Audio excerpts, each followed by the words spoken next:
Here's my plan to stop the chemical, physical, and emotional mutilation of our youth.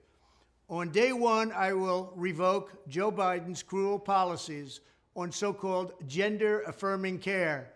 Ridiculous. A process that includes giving kids puberty blockers, mutating their physical appearance, and ultimately performing surgery on minor children. Can you believe this? I will sign a new executive order instructing every federal agency to cease all programs that promote the concept of sex and gender transition at any age. I will then ask Congress to permanently stop federal taxpayer dollars from being used to promote or pay for these procedures and pass a law prohibiting child sexual mutilation in all 50 states. It'll go very quickly.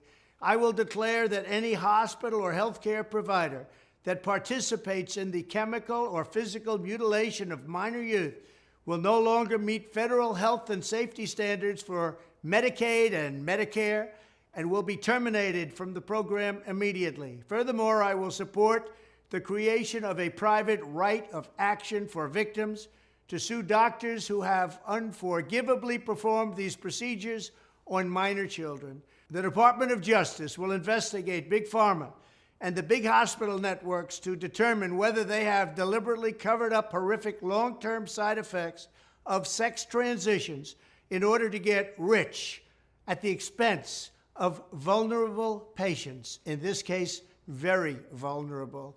We will also investigate whether Big Pharma or others have illegally marketed hormones and puberty blockers which are in no way licensed or approved for this use.